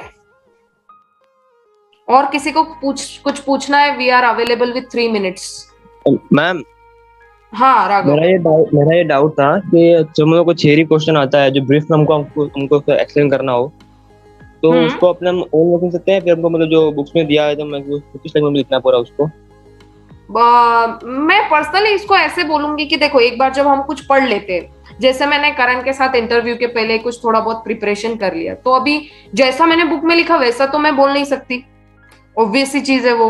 कभी कभी मुझे अगर इंग्लिश वर्ड नहीं सूझा तो मैंने उसको हिंदी में बोल दिया, राइट। तो ऐसा हो गया कि भाई मैंने टाइम पे मैनेज कर लिया उसको। तो देखो, इतना इंग्लिश तो यार सबको आता है कि देखो, इंग्लिश इतना ये नहीं है कि आपको ग्रामेटिकल एरर्स नहीं देखेंगे institute, is it correct? Grammatical errors को इग्नोर कर दिया जाएगा, आपके आंसर को देखा जाएगा कि आपने क्या रिलेवेंट पॉइंट्स लिखे हैं उसमें। सेम विथ ऑडिट, लॉ वगैरह, जो भी रिलेवेंट भाग रहेगा, इतना इंग्लिश तो अब समझाओ।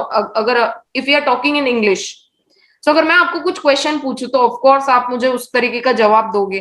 तो इतना तो नहीं होता कि जैसा बुक में है वैसा ही लिखो, पॉसिबल भी नहीं है वो, इतना सिलेबस है, क्या क्या बुक के जैसा लिखोगे। Right it in your own language, but relevance होना चाहिए उसका। करेक्ट है करण? Yes ma'am. तो उसी के लिए उन्होंने बोला है, करण ने बोला है कि आप समरी नोट्स बनाइए। आपके पास समरी नोट्स अवेलेबल होगा तो आप उसको आराम से मतलब एग्जाम में लिख पाएंगे। समझ गए Raghav? Okay ma'am, okay, thank you. हाँ, तो डायरेक्टली ब्लैक एंड व्हाइट से मत पढ़िए, मतलब बड़ा बड़ा इतना एकदम जो कंटेंट होता है अपने किताब में वैसे मत पढ़िए। Make your short notes, coloured charts कुछ रहेंगे, अभी तो फैकल्टीज खुद दे देती है वो हैंडी, तो आप उसको बार बार पढ़ते रहिए। अभी जो यूट्यूब पे एक वीडियो लॉन्च होगी, शाम तक आ जाएगी वो, तो उसमें ये सारे क्वेश्चंस को हम लोगों ने करण के साथ में डिस्कस किया है। तो उनका यही कहना है कि थियोरी को आप जितना चैट फॉर्म में, जितना शॉर्ट नोट्स में पढ़ेंगे उतना अच्छा। Guys, we are available with a minute of time. जल्दी से अगर कुछ है तो पूछिए।